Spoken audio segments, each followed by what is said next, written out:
donc am mbégte ak kontaante vraiment jàkkaarloog ak ses téléspectateurs ci émission ITV incha allah. suñu beneen invité bi moom itam c'est un spécialiste du foot local commentateur attitré de Teungueth FC Sir borom Daadi Daay le commentateur en tout cas vedette actuellement ci championnat local bi Sir am mbégte dalal la fii. waaw maa ngi lay nuyu Seykou di la jox sa wàccuwaay di nuyu aussi sama naataango yi si plateau bi. aussi mel ni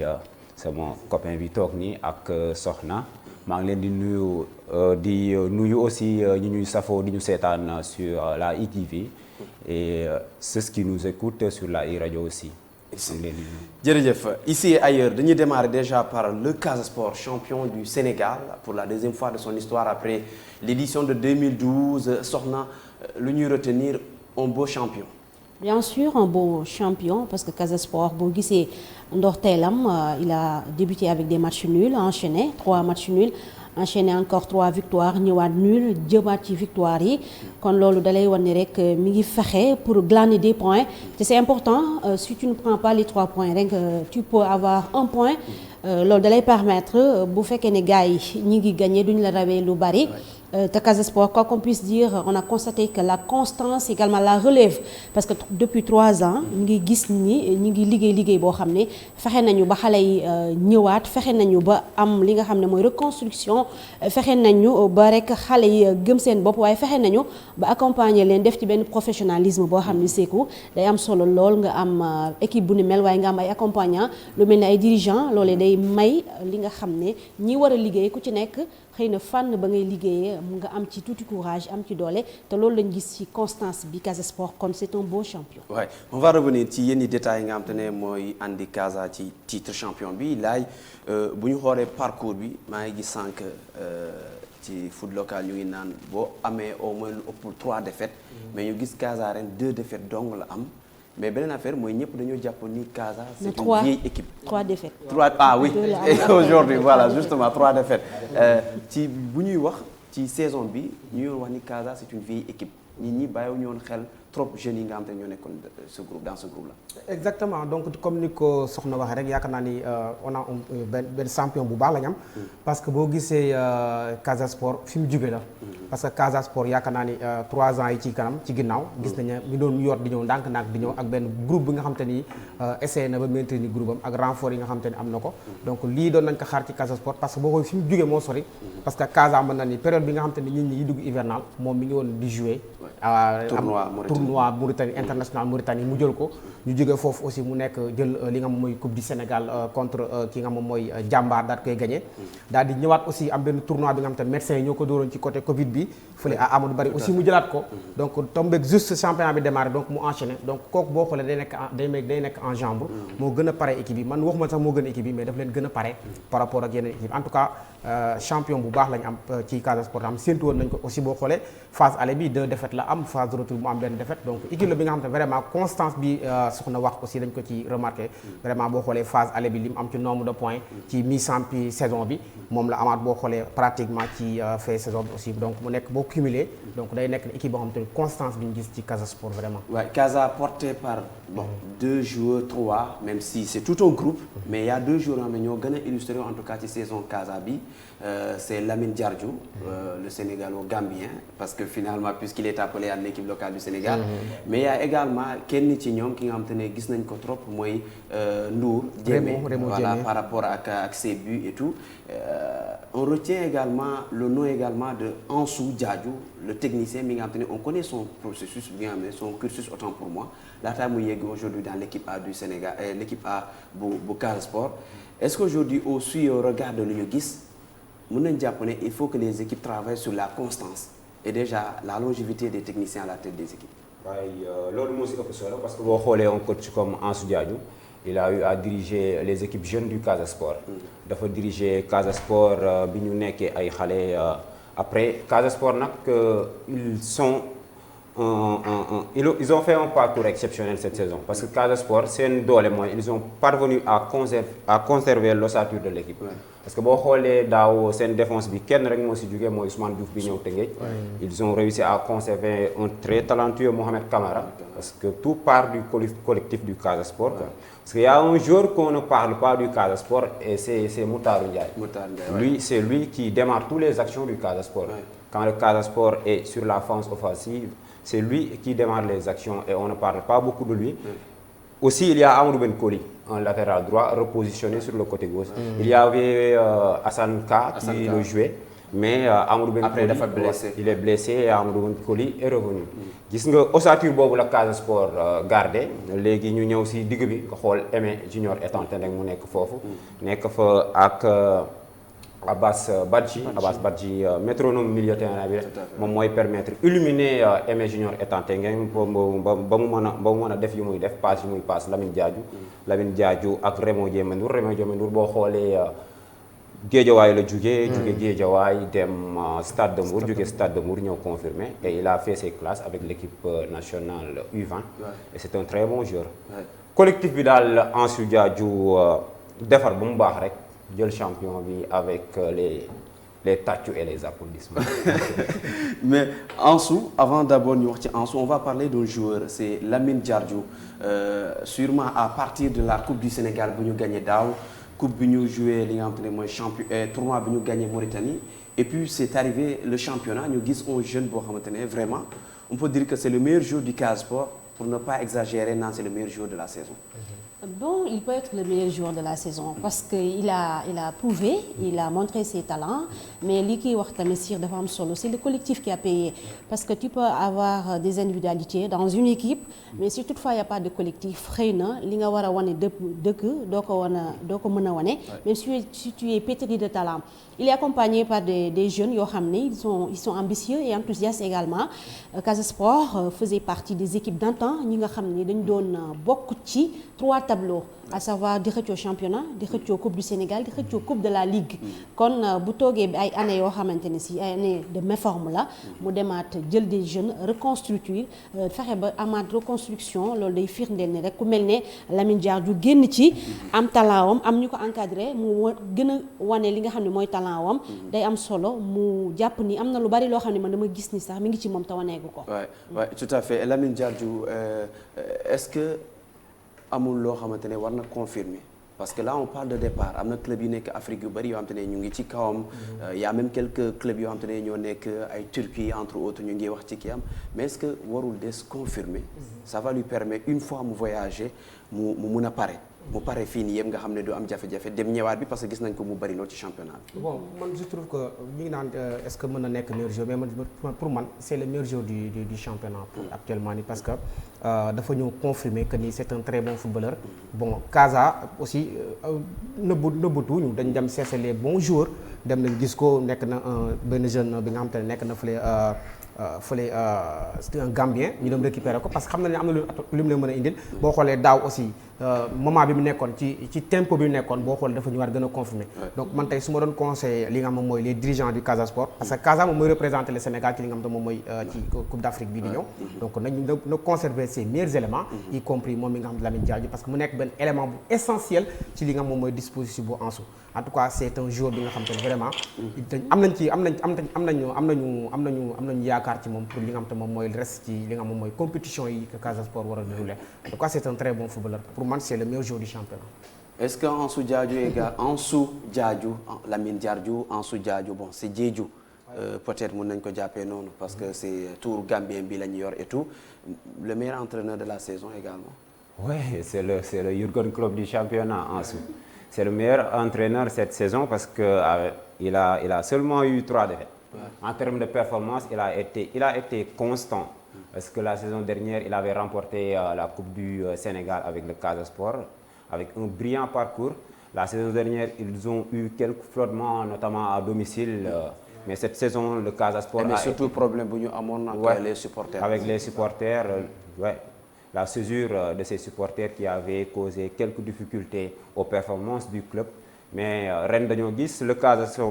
Sport dafa ñëw ak beneen visage le Casa Sport dafa ñëw ak union avec un coach qui a duré, avec un coach qui connaît ses jeunes joueurs. loolu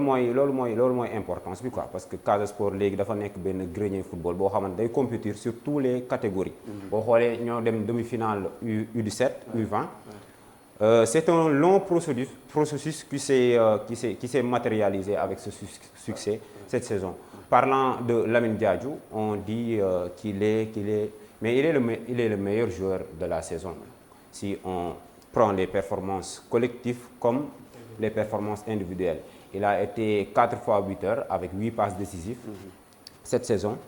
Et aussi 5 buts, 8 passes décisives. Et si on sort aussi les buts en Coupe du Sénégal, notamment le coup franc qui a libéré le peuple ziguinchorois contre HLM lors du match qui s'était soldé sur le score de 3 buts partout. Il avait marqué en dernière minute pour le Casa Sport, ce qui a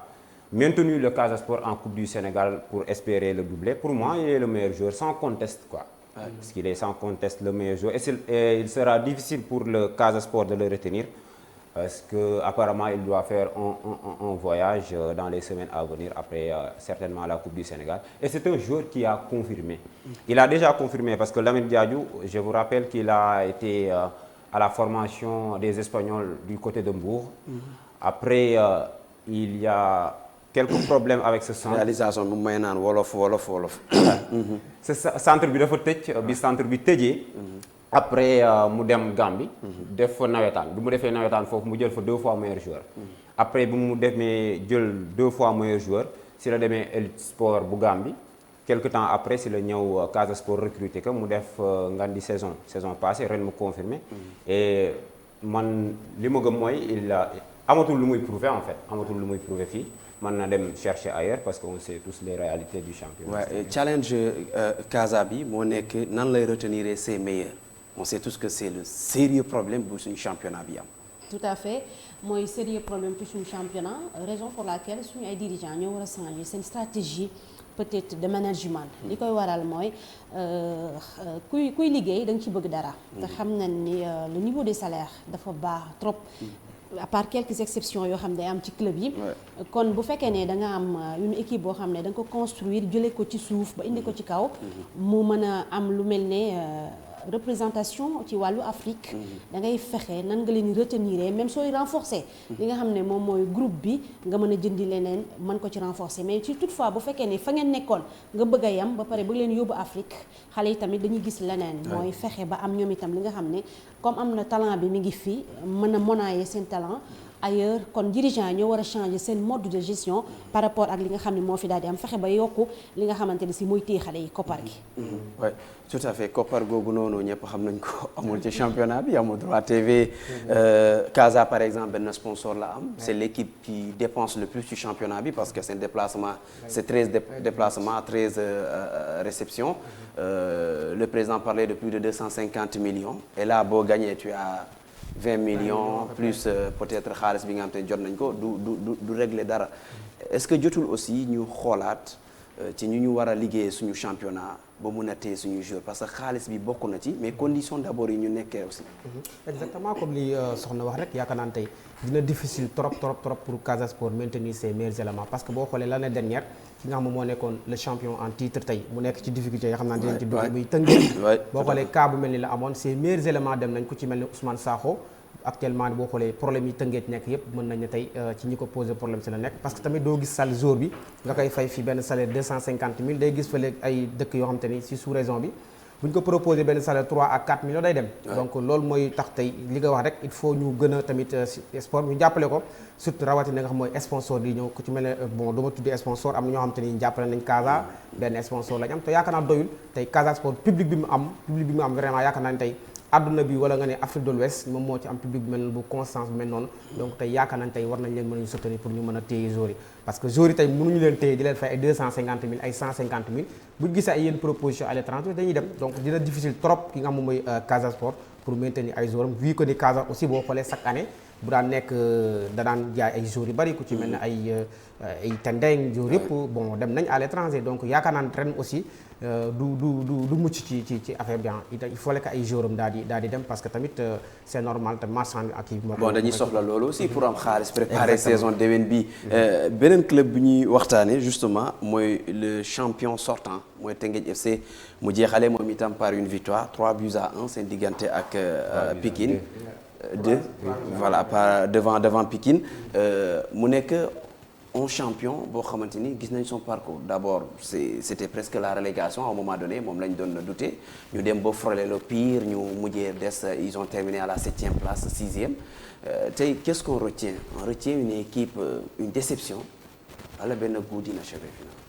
Bon, pour le cas du Teungueth FC cette saison, on va commencer là où on avait à terminer, à savoir conserver les meilleurs joueurs. Parce que quand on si wolof. waaw bu ñu mënul conserver meilleurs joueurs yi. dañuy def un bon casting quoi. Parce que tey boo defee casting day jël temps pour casting boobu mën a marcher quoi. loolu moo tey jii dal Teungueth FC. Teungueth FC début bi commencé nañ ak 3 victoires. 3 victoires après quelques défaites rek. affaire bi commencé jaxasoo. ñu dem et man li ma jàpp mooy défaite contre Dakar Sacré-Cœur bi ñu amoon Teungueth. loolu moo basculé saison Teungueth FC joueurs yi perte confiance. après supporters yi jaxasoo ñi tiit après équipe nag bu perte confiance. day sa xel day dem si ñi fi nekkoon daaw. da nga naan ana ñi fi nekkoon daaw et ñi fi nekkoon daaw c'était pas Ousmane Sakho c'était Djibril Sylla des joueurs qui te marquaient presque 10 buts. et Teungueth FC ren dañoo gis ne Valère kese moo fa nekkoon doon dugal pour Valère Bassène il a marqué 10 buts.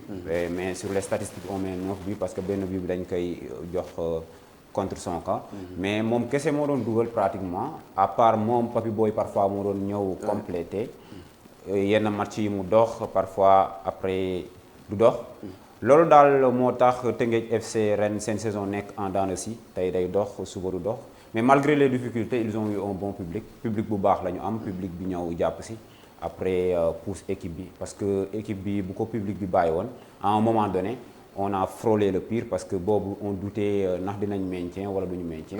mais public bi dafa ñëw pousser coach bi pousser président bi nekk derrière après gars yi soudé wu war rek doxalaat. même si à un moment donné dem nañ ba attaquer le président attaquer le coach yooyu yëpp amoon na ci. mais yaa ngi koy wax sànq les joueurs qui sont partis yaa ngi tudd Djibril Sylla Ousmane Sakho y a également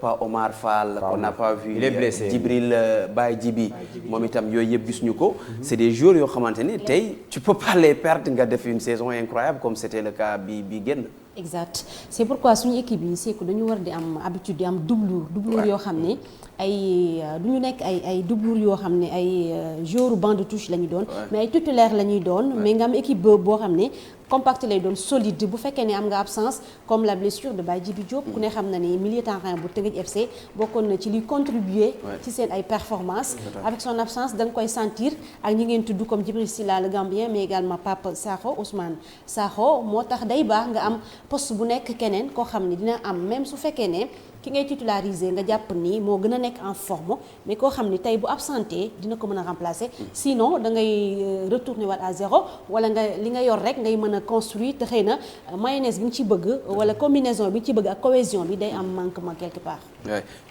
beneen affaire bi avec Teungueth c'est surtout qu'à un moment donné cette équipe là gis nañ ni également ci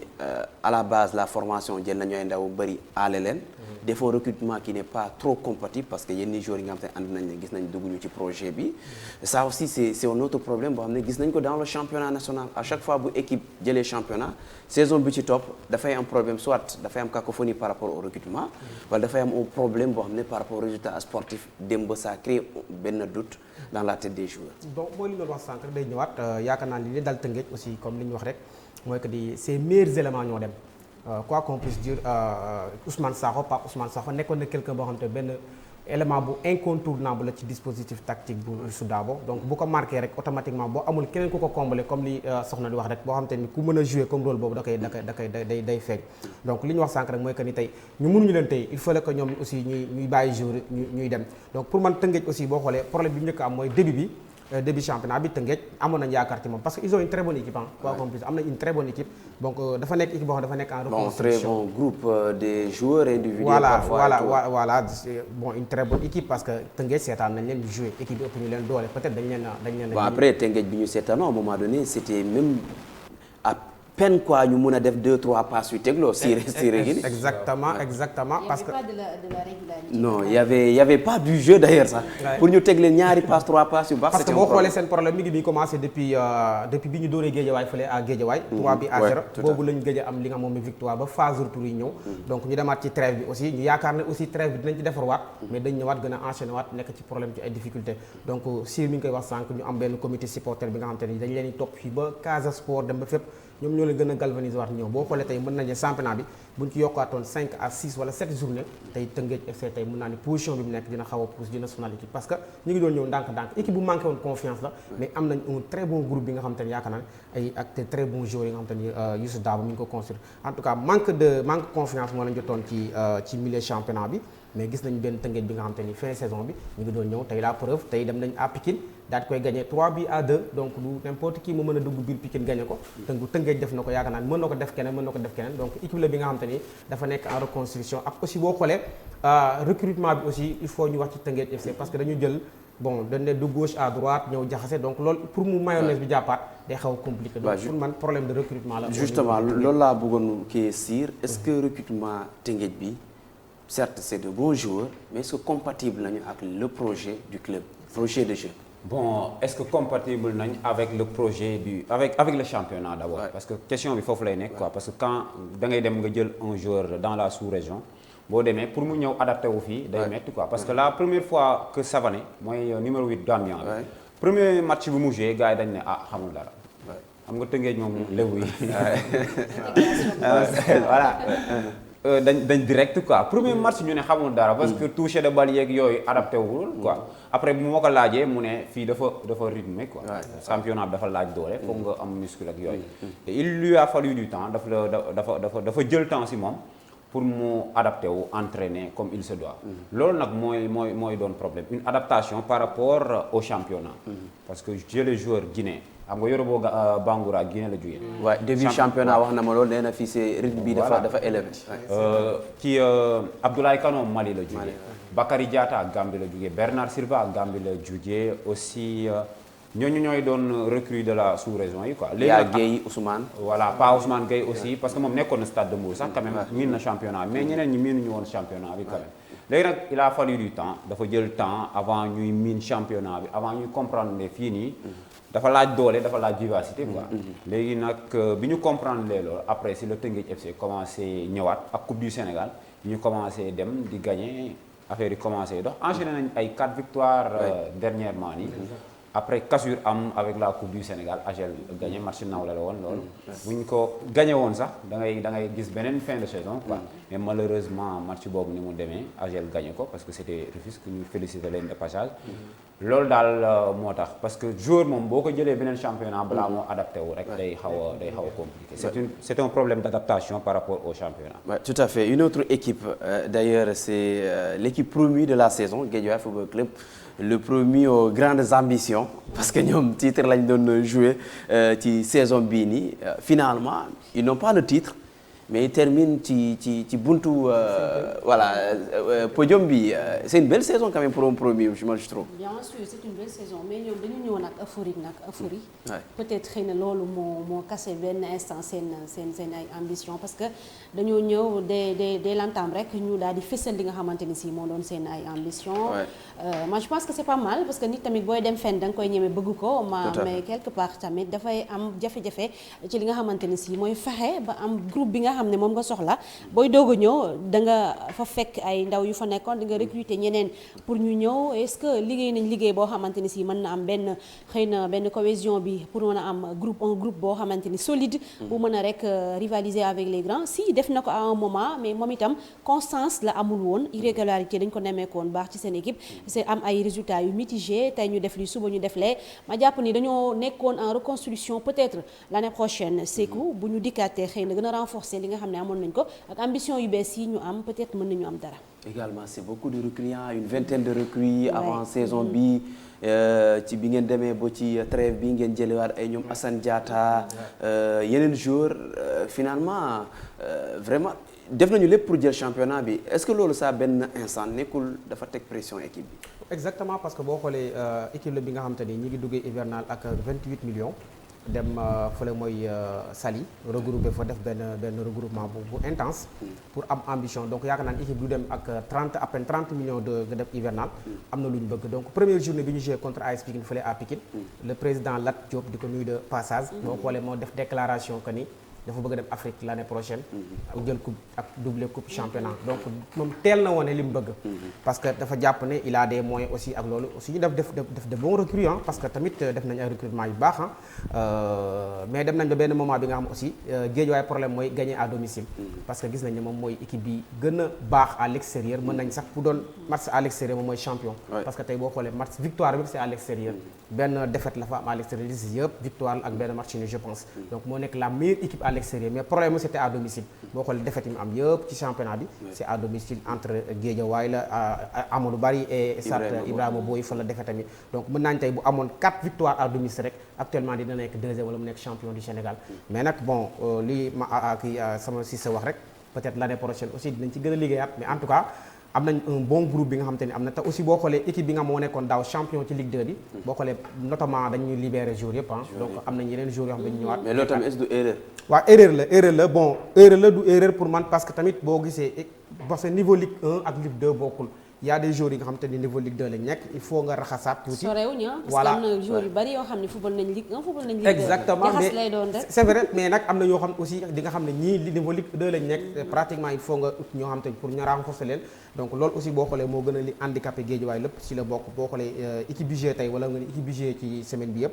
pratiquement boo xoolee 2 à 3 ñoo ci nekkoon ci Ligue 2 bi ñëpp li sa waxoon tey ay recrues yu bees donc loolu da xaw a compliqué trop pour Guédiawaye def résultat mais am nañ ci yaakaar pour l'année prochaine pour ñu nekk champion du Sénégal pourquoi pas. Pourquoi pas. à moins que mu nekk une bonne planification également. Ouais, mais justement parce que le discours du président. Je l'ai suivi li mu wax mooy. si on ne gagne pas le championnat si on ne finit pas en tout cas sur le podium. échec la. exactement pour un promis c'est quand même trop dur à dire parfois il faut. parce que Guédiawaye man analyse bi ma def si ñoom mooy. dañoo de teg pression coach bi. teg pression joueurs yi. exact parce que loolu la parce que Guédiawaye pour un club nga jógee Ligue 2. fraîchement nga ñëw Ligue 2 Ligue 1. après un coach mu nekkoon jël coupe du Sénégal ñëw dem Ligue 2 avec l'US Ouakam. nga ñëw andiwaat ko Ligue 1. mu ñëw def première phase championnat bi terminé premier. pression bi commence quoi on joue le titre et moi j'ai entendu dans un interview Ansou Diadhiou le coach du Casa Sport première partie championnat bi bu mu jeexee après ñu ne que yéen est-ce que da ngeen di jouer le titre mu ne ñun dañuy jouer le maintien ñu demee ba maintien ba pare après lu si ñëw ñu teg ko ci quoi bi ma dégloo kooku déglu discours waa Guédiawaye ñoom première phase championnat nga jógee Ligue 2 def benn 13 matchs yu baax rek nga ne da ngay jouer le titre quoi alors que championnat gis nañ ne Jaraaf jël na fi championnat deuxième partie de saison avec Malick Daaf. Gorée aussi. voilà ak Gorée. léegi nag Guédiawaye boo xoolee seen défaite yëpp à domicile la. à domicile la moo tax ñuy am défaite pression la ñuy jouer devant leur public. léegi public boobu bu leen tegee public bi leen war a soutenir bu leen tegee pression bu ñu demee du ñu performant à domicile. ñu jógee Guédiawaye changé yaakaar naa dañu yaakaar ne dañ leen.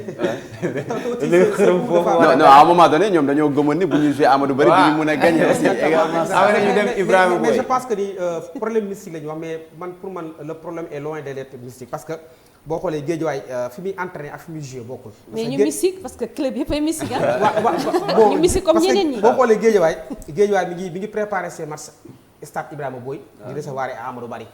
donc pour man tey loolu noonu la ñu war a xoolaat parce que mënoo di entraîner à Ibrahima Boye di recevoir ses matchs à Amadou Barry donc équipe bi lay recevoir yéen a koy bokk yéen parce que donc say joueurs bu ñu am repère. pour man problème de repère la. mënoo di entraîner doo entraîner ci benn stade di fa recevoir donc da ngay ñëw ngay entraîner Amadou Barry di fa jouer di fa entraîner ku fa ñëw nga bëgg mais doo fa entraîner di entraîner Ibrahima Boye di recevoir Amadou Barry donc yaa ngi bëgg fa recevoir yéen ils disent souvent qu'ils sont gâtés parce qu'ils ont deux stades ñoom kese ñoo ko am ci kii bi mais le discours du président on a vu qu'il a mis beaucoup d'argent. Ouais. Mais également du xaalis rek mooy gagné. Il y a une organisation muy topp ci ginnaaw. Est-ce que parfois on n'a pas l'impression que certains dirigeants du am en réalité un projet sportif ñoom lu ñuy gis mooy jël championnat bi jël coupe du Sénégal dem Afrique ñu éliminer la nga ñëwaat. C'est ce qui manque à nos clubs pour pas mal de clubs surtout au Sénégal c'est une bonne gestion une bonne planification qui nous manque dañuy jàpp ni moyen dafa bokk ci li nga xam ni moom mooy day doxal équipe waaye tamit am un bon encadrement am tamit gestion bu baax a baax day bokk ci li nga xam ne day propulser équipe mu mettre mën a projeter vers l'avant te dama am yaakaar ni Sénégal dafa am un peu de retard ci niveau boobu surtout côté administratif dafa am retard côté gestion équipe yi fexe ba am staff boo xamante ni si dinañ am la possibilité wala am les compétences pour mën a diriger équipe bi day am problème parce que da ngay gis koo xamante ni si yenn équipe yoo xam ne ñu baal ma président yi du ñu xam sax football mais dañu am les moyens il ñëw pour def ko ci équipe bi c'est bien beau mais fexeel ba jël ñoo xam ne xëy na tane nañ la ci pour mën a am lu dox. des hommes de sérail quoi yoo xamante ni xam nañu football parce que c'est comme ça partout Pérez c'est pas quelqu'un du football Ola c'est pas quelqu'un du football mais am nañu ñoo xamante ne un encadrement bu leen di permettre ñu doxal c'est quoi l'avenir avec cette équipe-là Souleymane Diallo je sais pas boo xam dañ koy dàq parce que le président avait dit que déception la est-ce que dinañ ko dàq wala duñ ko dàq nañ bàyyi yeneen joueur dem ñeneen ñi ñëw et tout ce changement là lan mooy avenir finalement de cette équipe. Bon en fait boo xoolee avant dernière journée bi ñuy joué le président Lat wàcc na sur le terrain dem ba au niveau des vestiaires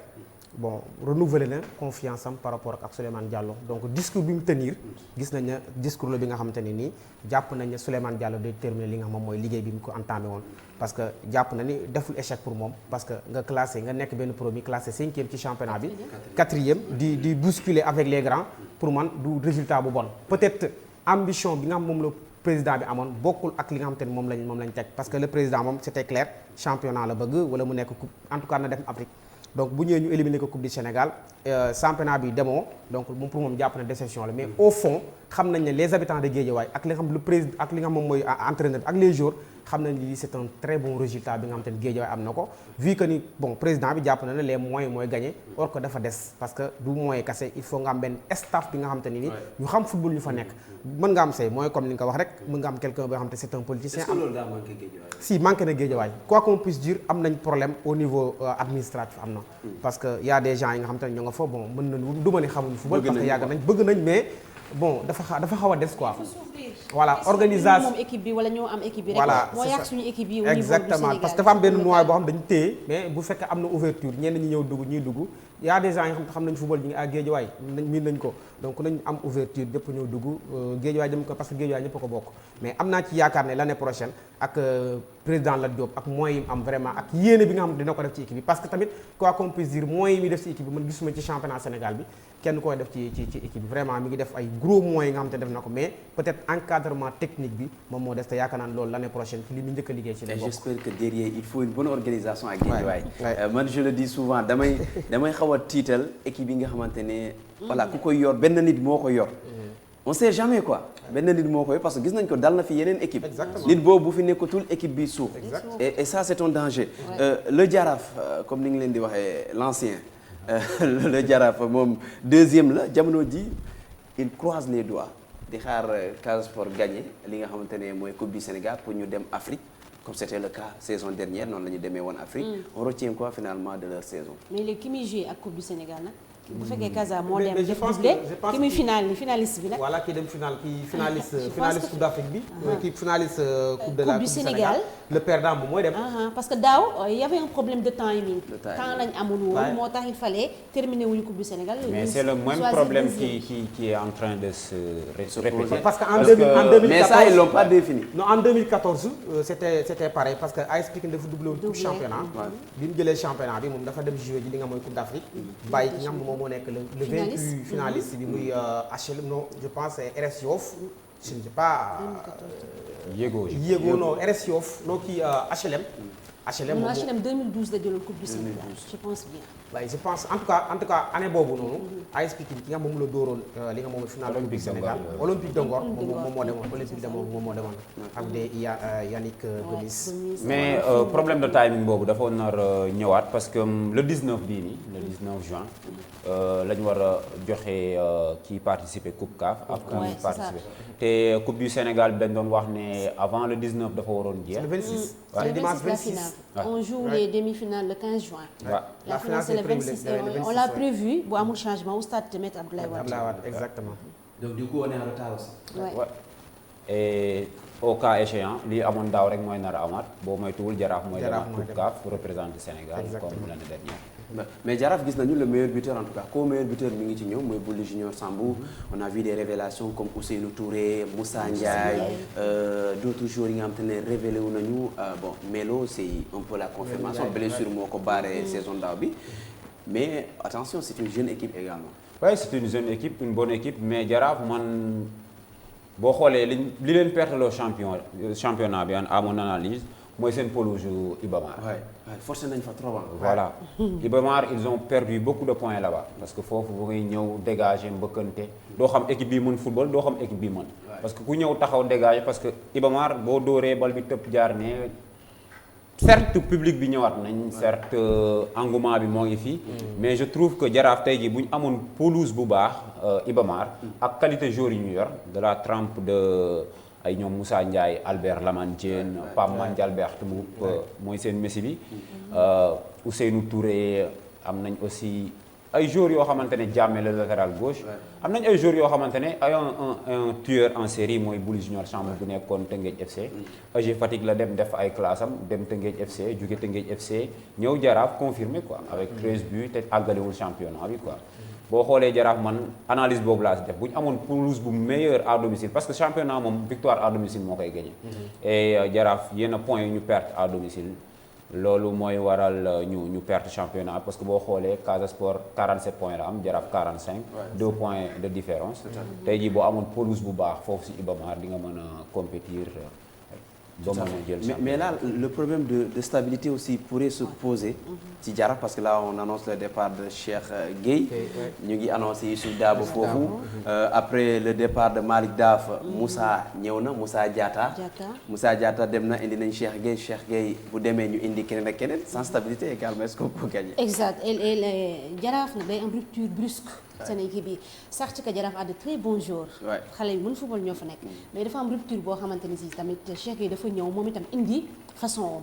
façon mooy dafa ñëw peut-être du ma tudd sax écarté mais moom li mu gis mooy il veut travailler avec des jeunes est-ce que jeunes yooyu li ñu doon xaar ci ñoom tamit lépp joxe nañ ko am nañ ay individualité certes dañu am talent xale yu am talent ñoo fa ne yu mën football mais au-delà handicap bi nga xam ne am na ci seen terrain bi li siir wax dafay am solo parce que football tam terrain parce que il faut nga am bal pour mën a doxal de belles séquences de jeu pour mën a xëy na di dem di dugali ay buts mais tamit rupture boobu tamit day indi jafe-jafe ci lu bari ci Jaraaf man inconstance boobu ak irrégularité ak Jaraaf tamit tey mu mel nii suba mu mel nii Jaraaf mooy indi équipe boo xamante ni si tey da nga naan ko mu jàpp tey mu dee suba mu indi équipe boo xamante ni si day mel ni mënuñu paasante sax bal inconstance boobu lan la dafa am coach bi xëy na façon bu muy liggéeyee est-ce que ñi mu indi ñooñu comprendre ni ñu bëgg a liggéeyee. mais est-ce que c'est une équipe facile à manager également Jaraaf. bon équipe warul mën a facile même bu dul Jaraaf. très difficile de manager Jaraaf parce que en plus dañuy bëgg des résultats immédiats. voilà xam nga Jaraaf c'est une équipe traditionnelle. boo xam ne yow yaa fay nekk peut-être coach mais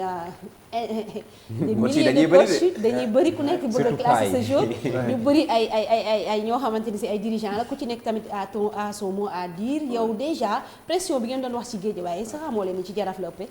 dañu bëri pression parce que ñoom dañoo bëgg à chaque fois rek un résultat positif te résultat positif ñoom nekkul match nul ci ñoom c'est le succès. waaw et surtout Jaraaf dafa bëri ancien international yi nekk ci groupe bi sama paa yi xam nañu football aussi pas Jaraaf ñoom ñëpp ay techniciens lañu c'est pas évident parfois mais on peut retenir au moins que ren gis nañu ndaw ñi bëri foofu noonu et loolu dafay joxe en tout cas yaakaar ci ëllëg parce que les Bouli Junior peut-être est-ce que mën nañ ko teewaat benn Bouli Junior benn Melo par exemple wala Mboup d'autres joueurs Lamane Diène gis nañ ko ci championnat bi vraiment man pour man c'est le joueur boo xam ne il a fait ses ci classes 2 au 3 Jaraaf de Dakar. voilà c'est 3 5 dernières saisons yi je pense que c'est le joueur le plus régulier et c'est bien d'avoir des jeunes comme ça yi génn Moussa Ndiaye Touré Daouda entre autres. Exactement parce que mën nañu tey Moussa Ndiaye boo xoolee mooy révélation pour man bu Jaraaf en ren parce que c'est un joueur bi nga xam te ne suivre nañ ko seetaan nañ ko boo xoolee même rythme même tempo lay demee donc du début championnat ba ni mu demee nii donc il fait partie des meilleurs joueurs du championnat bi pour que ni muy jouer vraiment nekk na révélation pour nga xam mooy équipe bu Jaraaf bi mais pour man Jaraaf tey li ko perte loo championnat bi pour man 3 points yi ñu jël ci Pikine loolu bokk na ci ñi ko perte loo parce que tey imagine tey bu ñu ko joxoon 3 points yooyu tey il se retrouve à même point d'égalité su ma juumul ak ki nga xam mooy. dañ koy rawee benn point. voilà donc mais il y avait un penalty sifflé. voilà loolu aussi mën na nekk mais en tout cas am nañ un très bon groupe mën naa si les 10 dernières années moom mooy nekk la meilleure équipe ci Sénégal parce que constance bi lay wax Jaraaf bu nekkul P nekkul 2 nekkul 3 du génn si les 5 premiers donc loolu équipe bu mag moo koy def équipe bi nga xamante ne vraiment am nañ ambition comme ni ko soxna fu waxee. cette équipe il y a les moyens également. exactement parce que ñoom rek dañu dégg problème de salaire. problème de salaire doo ko dégg mukk à Jaraaf en tout cas. dañuy dem récupérer jour gars yi yokkal na salaire. exactement dañ kat championnat Sénégal fii équipe bi fi gën a fay salaire Jaraaf ci la bokk. est-ce que du ñoom ñoo ëpp lu ñuy fay salaire. parce que doo leen dégg problème salaire doo leen dégg ay arrière de problème doo leen dégg benn problème en tout cas am nañ benn président bi nga xamante ne dafa xam football aussi. xam na football am ambition am bëgg-bëgg te am aussi am ouverture en tout cas nekk nañ ci benn yoon bi nga xam ñu ngi ci dem ak seen groupe jeune bi nga xamante ne bu ñu ko considéré ak bon à peu près ki ne mi ngi ñëw muy Daabo est-ce que dina mën a dékku pression Jaraaf comme ni nga wax Jaraaf mu ëpp pression mais bu ñu ko bàyyee mu liggéey pour man Jaraaf dina am. mais je pense que moo xam joueur moo xam entraîneur foo mun ci dem rek da nga war a mën a dékku pression. yaay fexe ba rendre positif li nga xamante ni si mooy la pression. mais la pression c'est le quotidien des entraîneurs. c'est ça loolu moom c'est normal mais est-ce que changement boobu justement. est-ce que baax na man bon question boo xam ne dama koy généraliser suñu club yi aussi constance entraîneur yi problème la. loolu duñ ko gis ci suñu championnat doo xam lan mooy seen objectif en réalité. je pense que Dabo moo def combien d'années Teungueth. 3 ans ba mu renouveler là il est sous contrat ba octobre 2023. su ma juumul. sinon il y a Ansou Diadiou mi nga xam te ne ñëw na def ci ndaw ñi ba yéegee def 2 saisons à la tête du CAS. te il paraît que il risque du assister li nga xam mooy Coupe d'Afrique bi. parce que amul licence voilà là aussi CAF mais constance entraîneur yi à la tête des équipes ci suñu championnat lan mooy koy indi inconstance bi. boobu mooy li ñu fi wax léegi yëpp li koy résumer mooy gestion axée sur les résultats immédiats. genre ñoom dañuy ñëw mettre les moyens def naa ay moyens rek dama war a jël championnat wala dama war a qualifier coupe CAF quoi. boo xoolee Jaraaf tey jii ak Guédiawaye problème boobu noonu la tey jii da nga am ay moyens rek. il suffit pas que da nga am ay moyens rek da nga war a ñëw forcément jël championnat dem Ligue des champions africaine parce que dafa am benn projet boo xamante ne nii day tourner autour quoi. parce que équipe bu amul noyau nga conserver plupart des joueurs. am benn grenier ci suuf. léegi nag Jaraaf commencé nañ ko def quoi parce que am nañ académie. ñoo ngi saytu seen U17 yeeg seen U20 mais ba léegi melul noonu parce que boo xoolee génération foot. à chaque fois ñoo ngi terminer ci podium bi mais malgré chaque saison génération foot mën na jaay 2 à 3 joueurs. mais ça n'empêche pas ñoom dinañ exister ci championnat bi en fait. léegi nag problème de renouvellement d'effectif boobu noonu day am déjà entraîneurs yi bu ñu ñëwee dañuy ñëw ñu ne leen da ngeen war a gagner forcément. léegi bu ñu la nag da nga war a gagner forcément boo gañewul tey jii boo signé lool. boo gañewul da ngay abal keneen ñëw après keneen bu ñëwee indiwaat beneen mode d'entraînement yeneen parce que entraîneur bu ñëw day indi ay joueurs am moom forcément léegi bu indee yeneen joueurs am après vestiaire bi gestion bi du fa demee noonu looloo waral club yi parfois seen instabilité si loolu lay jógee quoi au niveau de la tête de l'effectif parce que Casa Sport tey jii loolu la réussir parce que Casa Sport boo xoolee depuis boobu ba léegi Ansou Diadiou moo fa nekk maintenir ba après avant Ansou il y a Atanas mi ngi ci biir staff bi ba tey il y a ay Demba Ramata yooyu voilà ñooñu ñëpp quoi da ngay yàgg doo ko gisati mais ci diggante bi Sarr rek moo ci duggi ki nekk directeur Badara Sarr directeur technique NGB moom rek moo dugg ci diggante bi mais sinon ñëpp ñu ngi foofu noonu bi lañ garder voilà et qu'est-ce qu'on peut retenir de ces équipes yi nga xamante ni voilà ku mel ni Seneps Dakar Sacré-Cœur ak US Gorée. Qu'est-ce qu'on retient de ces équipes? Parce que c'est des équipes yoo xamante ne depuis 2 saisons maintien la ñuy joué bon CNEPS bu mu ñëwee daaw joué na maintien. mais US Gorée Dakar Sacré-Cœur ñaari équipes yooyu chaque année maintien la ñuy joué. voilà xam nga Dakar Sacré-Cœur na c'est une académie. ñoom ils disent qu'ils ne sont pas une académie.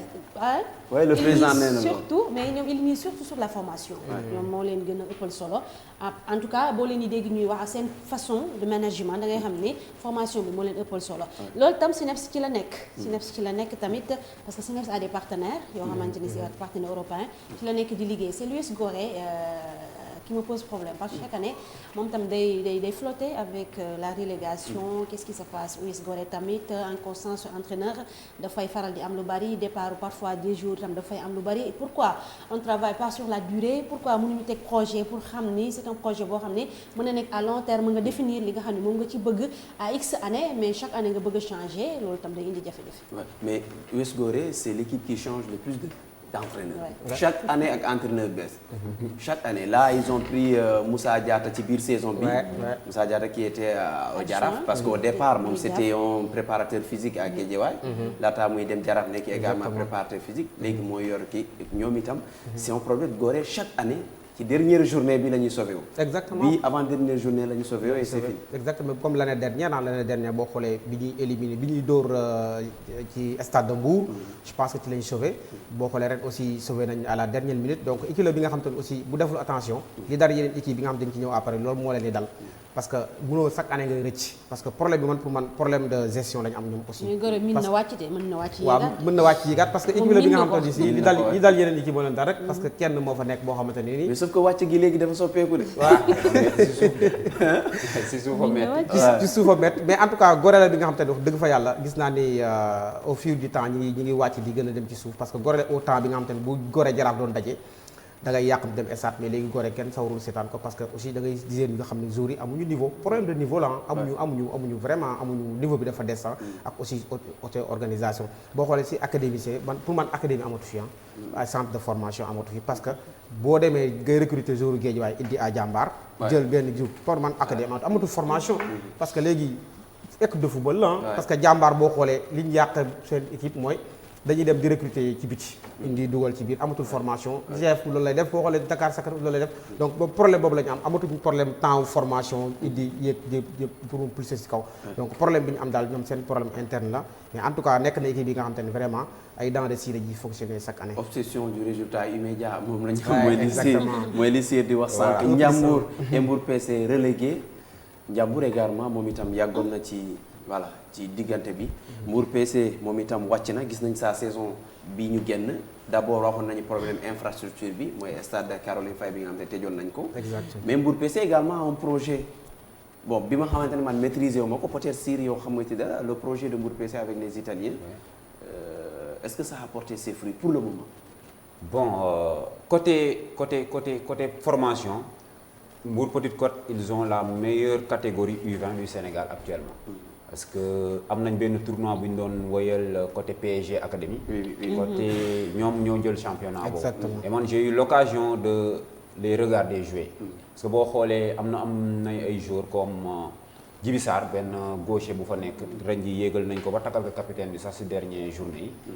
kooku c'est un excellent joueur ak yooyu lañ ci am quoi mooy former nañ ay joueurs yoo xamante ne nii demain ou après-demain. ils peuvent faire le grand bonheur de Mbour Petite Côte. bon mën nañ ñëwaat tuuti sax si sànq mooy US Gorée wala CNEPS Excellence de Thiès. CNEPS Excellence de Thiès seen problème mooy li ñu doon wax si ndorteelu émission bi mooy comment garder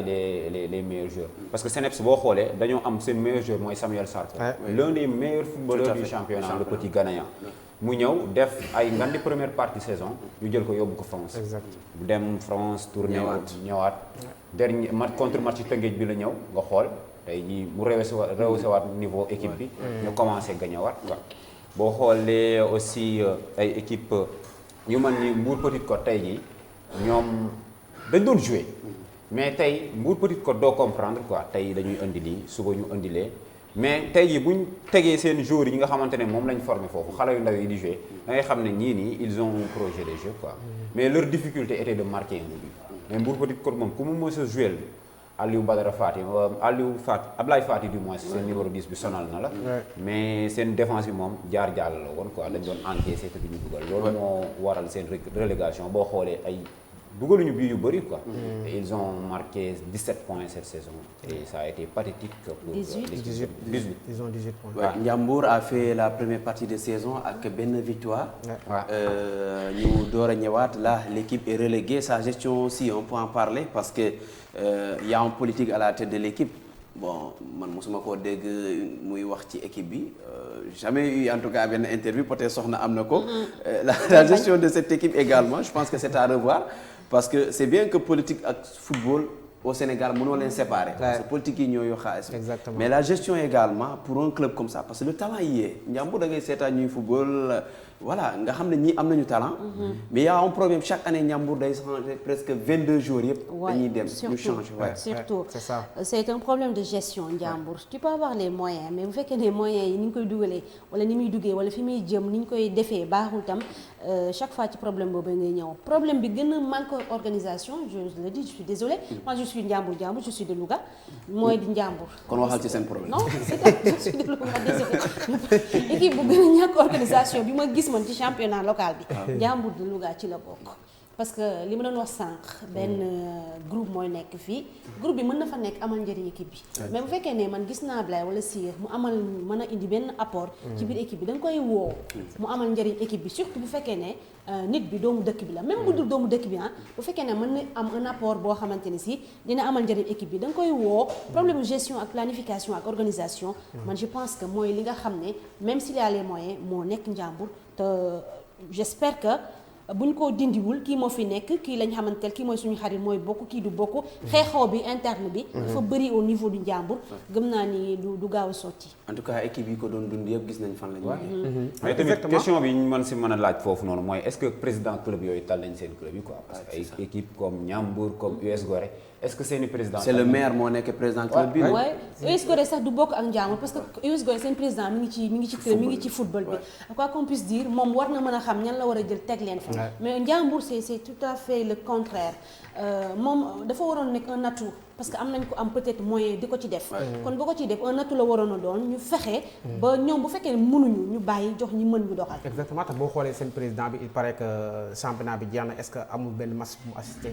seetaanu benn match au niveau de Ndiambour loolu aussi lu ñu war a remarquer la aussi parce que am na ay moyens mais ay moyens aussi taxul équipe bi maintenir parce que te boo xoolee Ndiambour seen problème mooy problème interne la c'est ça au niveau des supporters am na division au niveau des dirigeants am na division ñii dañuy jàpp fii ji di xëcc fii donc loolu équipe tant que mi ngi am si équipe rek équipe bi duñ dem donc lii mi ngi leen doon yor depuis l'année dernière mi ngi leen doon yor dafay fi doog a feeñ ñi rek donc lii aussi baax na pour man ci équipe bu traditionnel ñu ñëwaat defarwaat gën a booluwaat daal di ñëwaat en tout cas boo xoolee chaque année daaw ñi ëpp départ Ndiambour la ñi ëpp arrivé Ndiambour la ren aussi la même chose ñi ëpp départ Ndiambour la ñu ëpp arrivé Ndiambour la donc doo mën a comprendre ñu recruter chaque année moom seen côté de recrutement doo ko mën a comprendre te du ñu recruter maanaam si li ma gis ñu recruter sur des fondamentaux yoo xam ne c'est pour le football ils recrutent sur des noms exactement parfois c'est pas bon ngay recruter sur des noms da ngay xool sa projet bi nga xam ne moom nga yore nga xool benn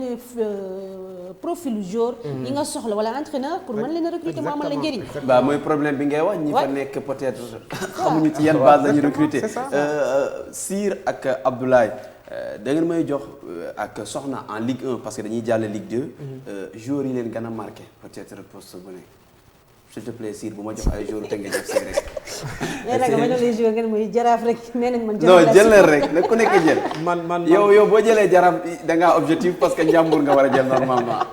Sir yow laay jox ma. bon man ci côté Casa Sport Lamine Diadio vraiment nekk na jour bu ma marqué franchement. nekk na koo xamante ni vraiment da nga koy seetaan ni football avec son gaucher magique vraiment bon da ngay sawar seetaan yi ko quoi man jour bu ma marqué la vraiment ak Tendeng mooy Aimé le métronome de cette équipe du Casa Sport vraiment nekk na jour bu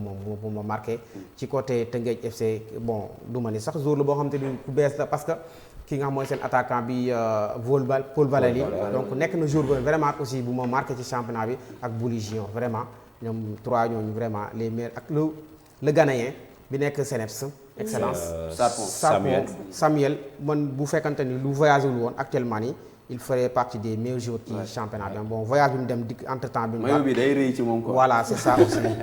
bokk na joueurs yi ma gën a marqué vraiment. bon joueurs yi moom ñi ma gën a marqué day bëri quoi xam naa moom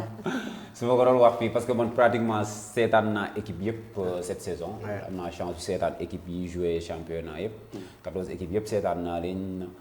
et am na ay joueurs yoo xamante ne comme ay Pape Demba Diop yooyu dañoo nekk ay joueurs yu extraordinaire du côté de Jambar. am na Valère notre Valère.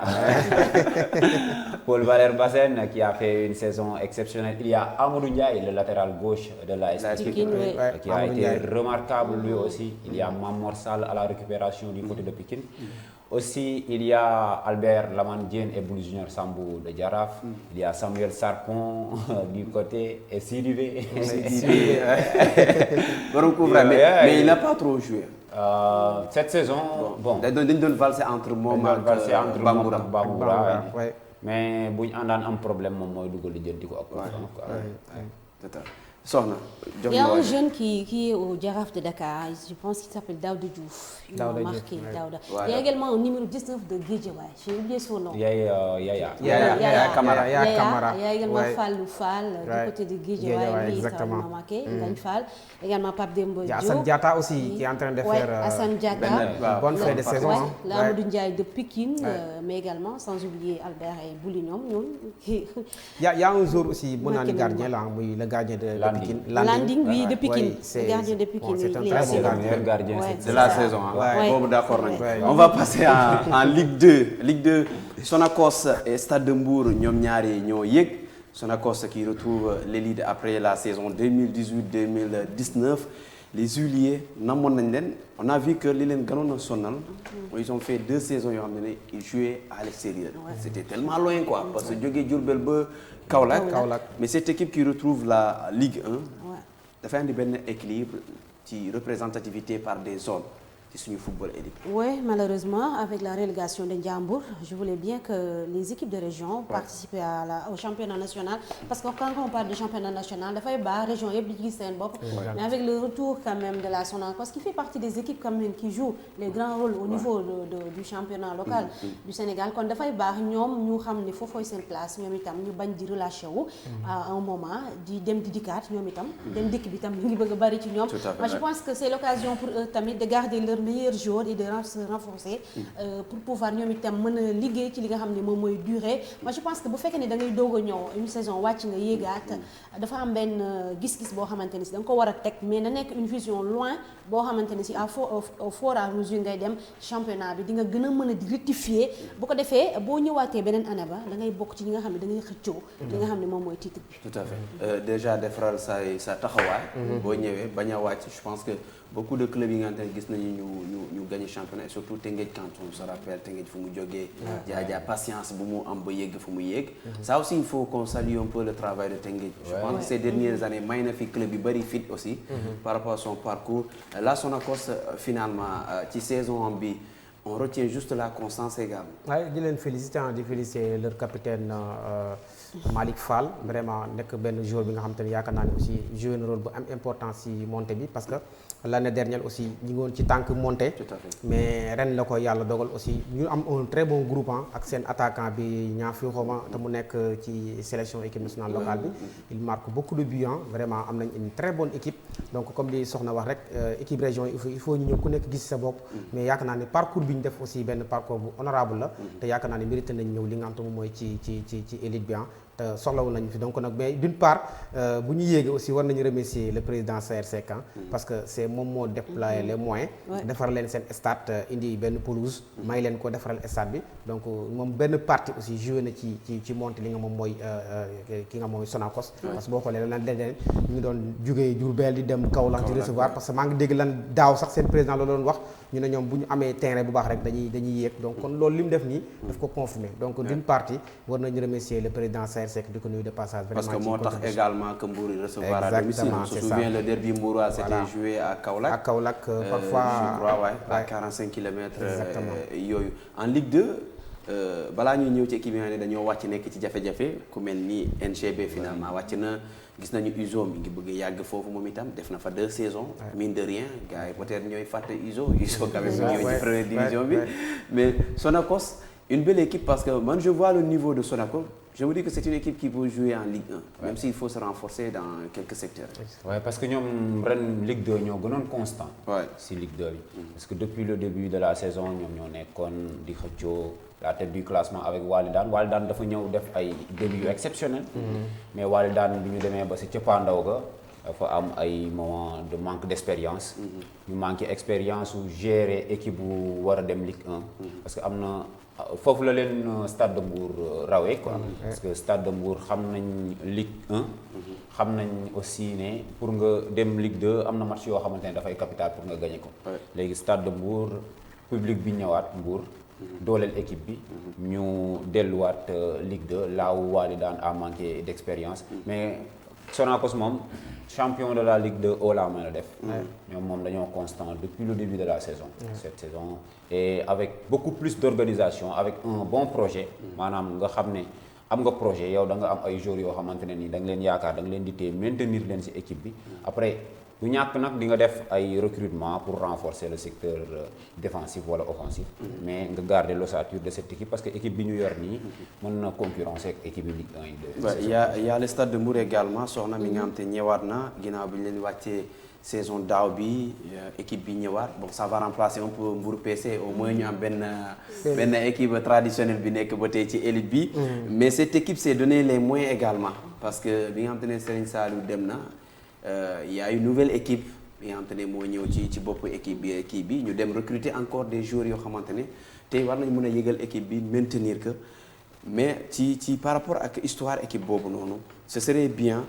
ñu amaat parce que ñu ngi koy wax ay at. l'organisation du football dans la région de Thiès il y a beaucoup de clubs également. Mbour rek ils en ont 4 wala 5 quoi. exactement il y a beaucoup de joueurs au niveau de Thiès région de Thiès ak Mbour mais ñoom itam comme Sonacos il y a des joueurs qui évoluent là-bas ñoo xam ne ay niveau Ligue 1 lañ am. tout à fait il y a les Malick Fall il y a les Amdi Moustapha Bey ñoo ñëpp ñu leen gis au niveau de Sonacos. même Stade de Mbour on voit les El Hadj Diouf. ñoo xamante ni si ay anciens lañu. ci championnat local bu Sénégal am expérience.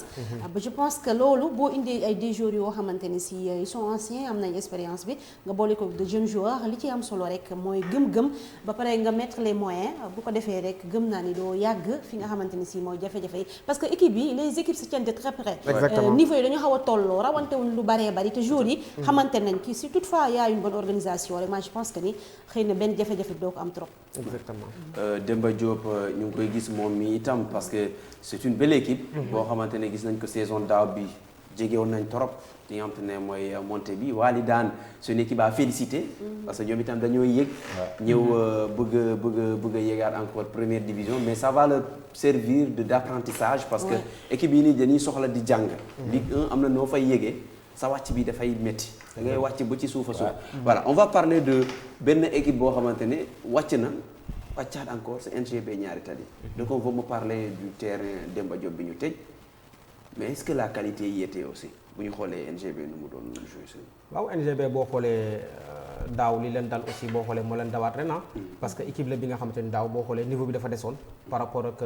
niveau Ligue 1 parce que da ngay seetaan stade bu muy jouer kii ñaari tali muy jouer nga xam ne y a un problème mais seen problème lépp pour man du problème joueur wala lii. problème terrain la parce que li dal Sonacos moo leen dal. parce que boo xoolee pratiquement depuis bi ñu tëjee Demba Diop ba léegi. ñoom amatuñu fu ñuy jouer parce que Demba Diop nekkoon na seen fief. te ñaari teel boo ko doon seetaan Demba Diop même bu équipe bi baaxul supporters yi dañuy génn ñëw pousser équipe bi mu ñu am résultat donc yaakaar naa ne seen problème bu njëkk mooy Demba Diop il faut ñu rayante Demba Diop ñu defaraatal leen ko pour ñu mën a ñëwaat mais dina compliqué trop pour mu ñëwaat parce que national 1 du Ligue 2 du nga ñëwaat ci élite bi moom vraiment. dina laaj da ngay voyager fu ne. exactement di nga voyager ba sonn vraiment macha allah. NGB. waaw NGB boo leen fàttalikoo NGB nawetaan la jógee quoi. te ku ne nawetaan xam ne supporters yi.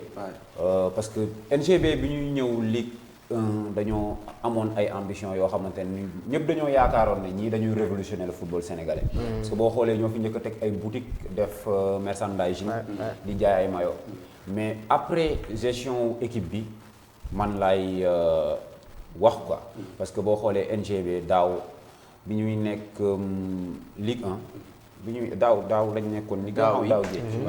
amoon nañ ay problème de salaire ak yooyu noonu parce que dama doon déggante ak ay jours yenn ñu ne dañuy rester ay 3 mois duñ leen fay et am na yoo xamante doo ko mën a bind doo ko mën a wax mais c'est un problème réel qui était au niveau de NGB quoi parce que man amoon un jour qui était là-bas on était proche mu expliqué ma lool ma ne ñi moom problème mu gestion yi bu ñu ko amee rek xamal ne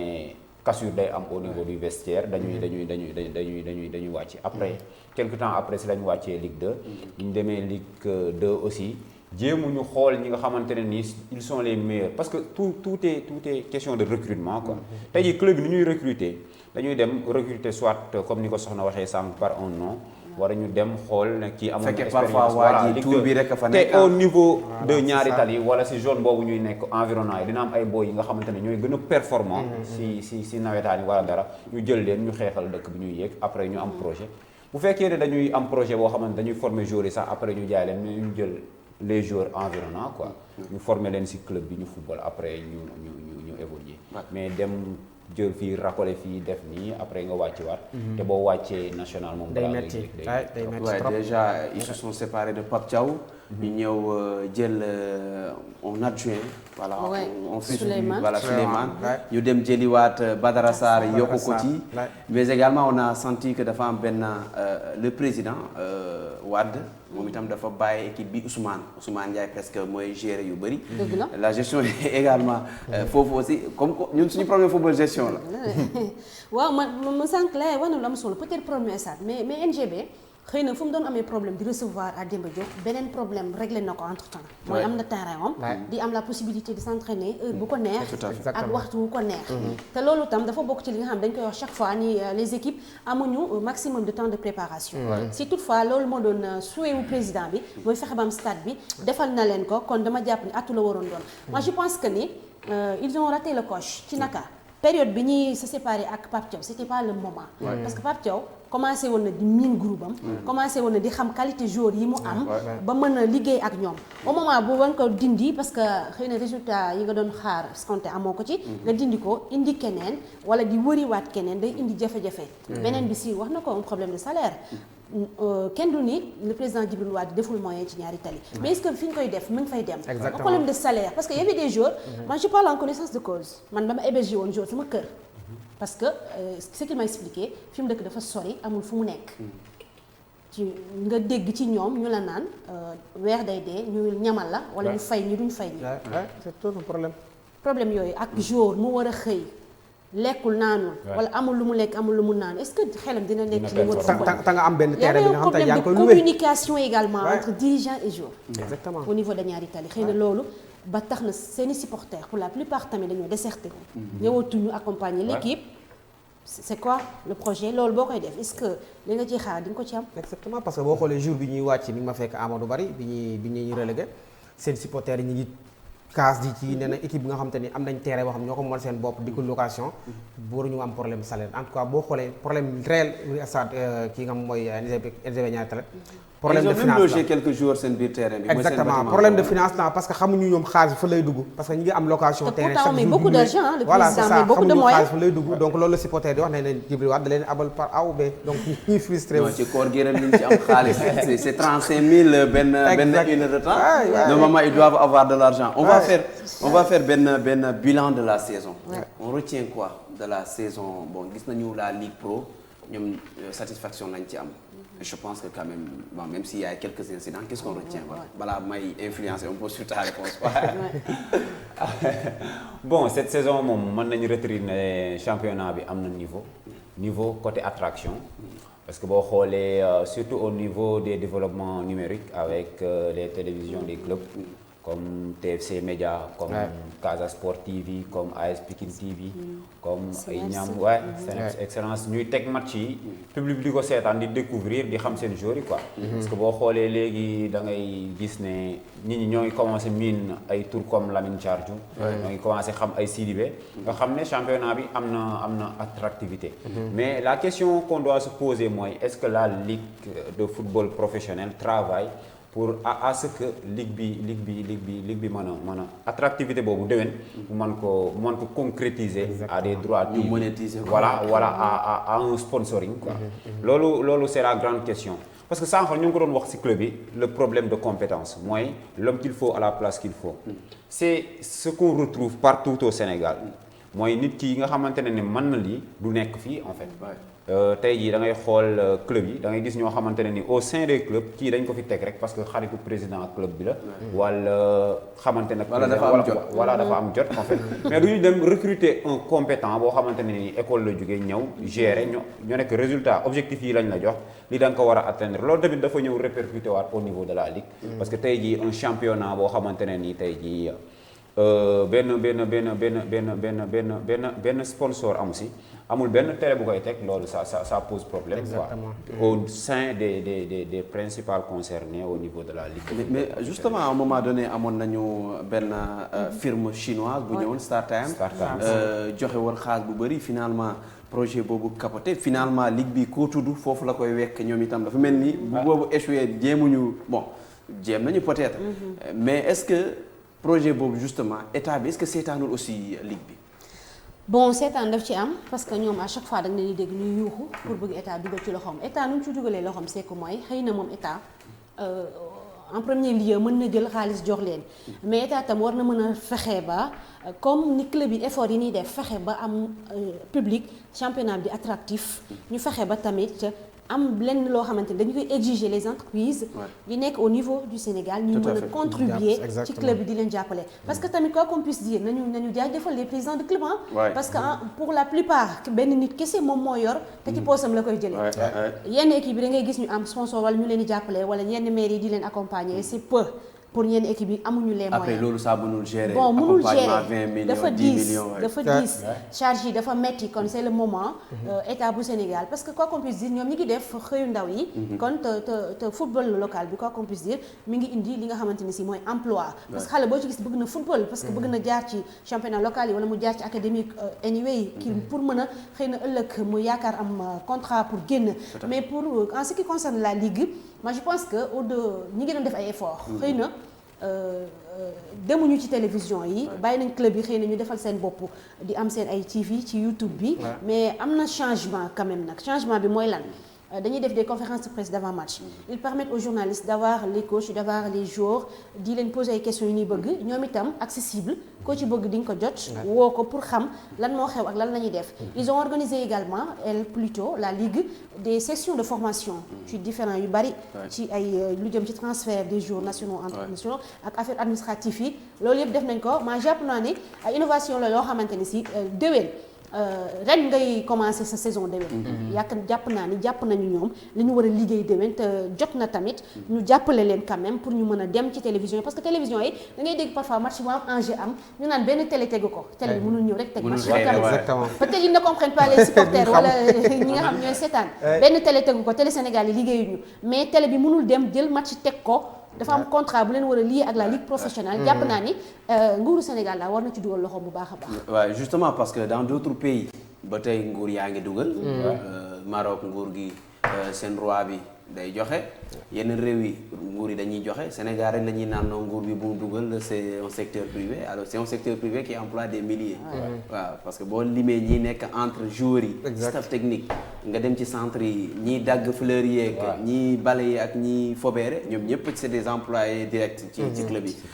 mais finalement organisation boobu noonu lan lañ ko mën a def parce que au-delà ñu xaar ci nguur gi ban organisation mu war a am ci acteurs yi d'abord seen biir pour mun a développer ça. waaw bon man li may gën a retenir ci championnat bi comme li nga wax rek yaakaar naa ne tey nekk na championnat bi nga xam te ni terminé nañ ko ci jàmm respecté nañ calendrier bi donc di nga xam calendrier bi di nga xam semaine bi ñuy jouer ak ñu dul jouer parce que autant dañu am problème date mais léegi respecté nañ date bi donc loolu benn jéego bi nga xam te ni la ligue professionnelle def nañ ko donc dina xam temps bi lay commencer ak temps bi lay jeex donc dinañ ko xam ñëpp xamoon nañ ne période bi la ci la championnat bi di jeex xam nañ ko loolu benn jéego ak aussi conférence de presse avant match yi def donc aussi jéego la ñuy dem parce que maa ngi dégg sa démb le président di nga moom mooy Ligue Pro di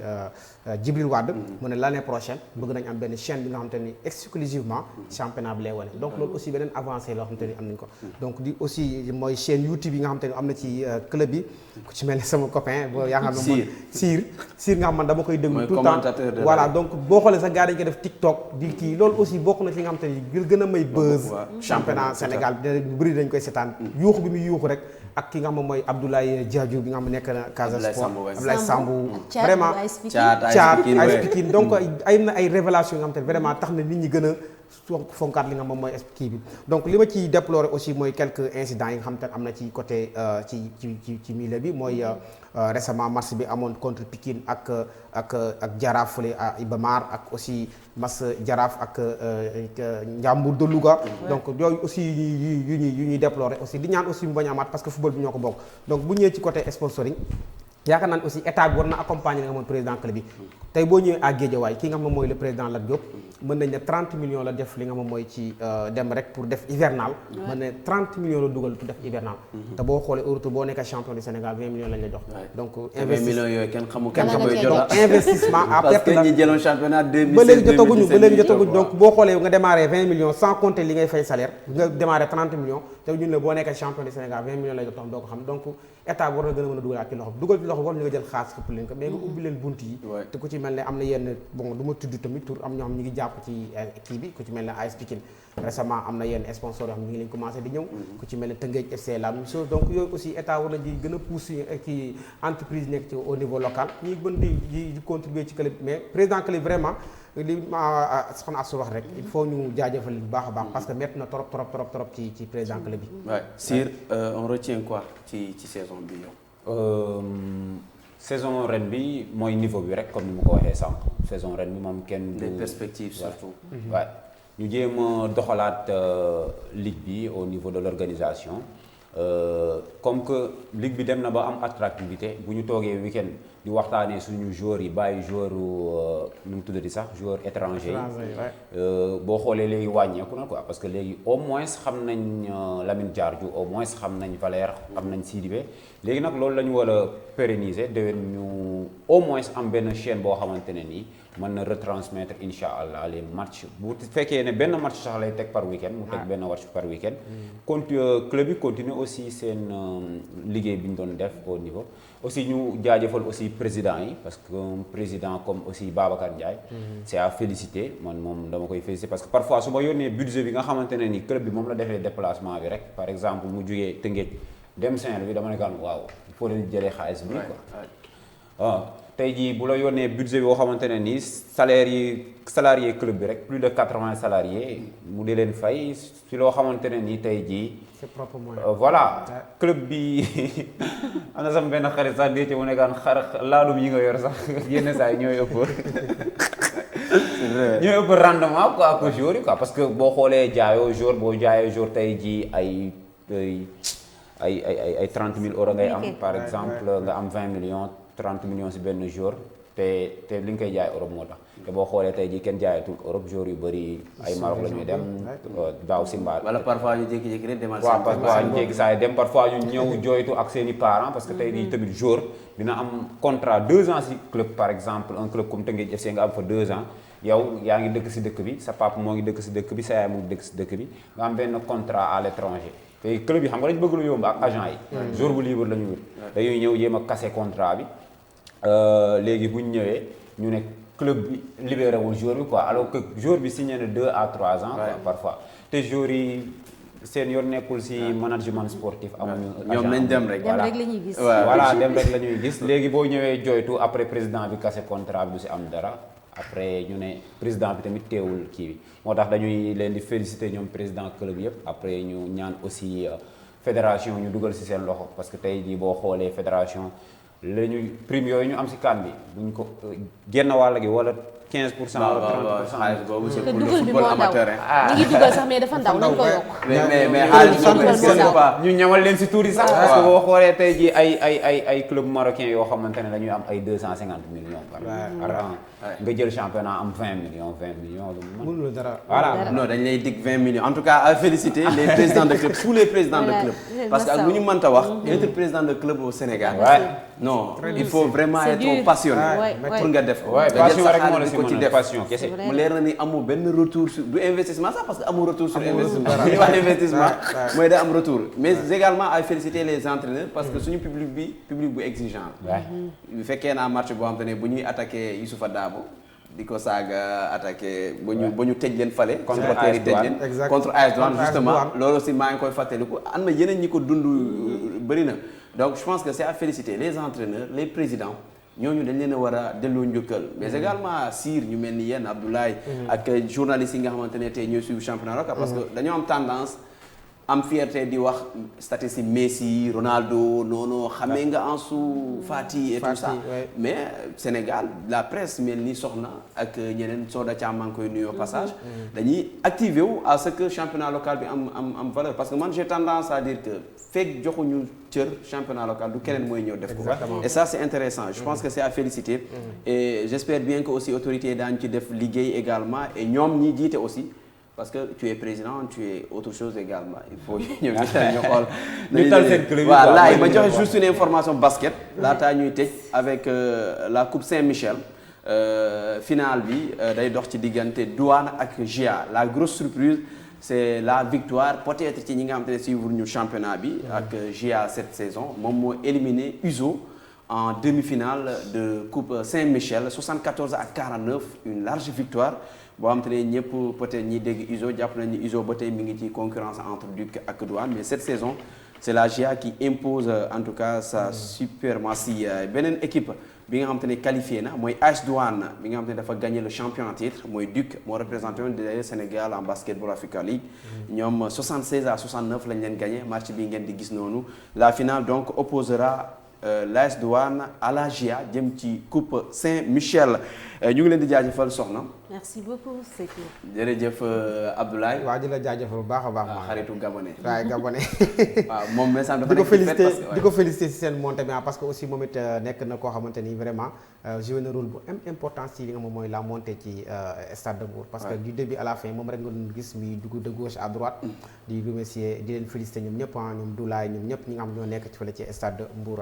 vraiment di féliciter aussi waa Ndiambour de Louga aussi di leen encourager laa bëgg wax sax di moins ci li nga xam moom mooy ci descente bi ak aussi NGB ñaata parce que liggéey la rek na ñëpp ñu jëgaat daal di ñëwaat ci kaw voilà. waaw Sir bokkoo ci ñi transfert. non dañuy toog rek remercier leen yéen waa ITV. remercier Soxna remercier Abdoulaye. remercier ñëpp ñi nga xamante ne ñu doon seetaan di ñu suivre à travers nos réseaux. parce que tey jii bu ñu demee ba ñu naan liggéey bi rafet na foo dem ñu ne la gënal góorgóorlu wala dara wala leneen ak leneen ñoo ngi leen di jaajëfal ñoom ñëpp. di leen jox seen wàccuwaay fépp ñu ne di remercier encore une fois waa Tëngéej FC commençant par le président Babacar Ndiaye ak ñoom Badou Dia ak ñoom ñëpp di remercier aussi suñu équipe parce que ñun man rek la ñuy gis quoi. mais équipe moo nekk ci ginnaaw. Sir Sport ñoom Pape Demba ñoom Papa Laay ñoom ñëpp ñi siy jàpp ak suñu benn grand Maysa Diangom moom moo waral lu bëri si lu ñu nekk nii tey jii ñoo ngi remercier ñëpp di remercier aussi suñu parents yi nekk kër ga bàyyi ñu ñëw partager ak yéen suñu passion. dangaa tàggu. man 17 ans la moo tax foog nga tàggu. gars yi nee nañ sax 17 ans il faut ñu waxaat et une information bi ma soxna jox léegi le président Moustapha Diop dafa dàq ñëpp. loolu da leen di dàq na ñëpp mais dafa dissoudre équipe bi. équipe bi fu mu ne nii amul Louga amul gouvernement. moom est-ce que du dàq boppam sax. c'est dommage. c'est vraiment dommage. merci beaucoup Laye merci Modou mais ngeen di gis waa ñaari tali daaw neewoon na ma ñaari tali du wàcc nee na suul nañu nag bu ñuul ak ren nee na ma suul nañu mbaam bu ñuul ak mais wàcc nañ jërë ngeen jëf merci et à dimanche prochain. merci beaucoup.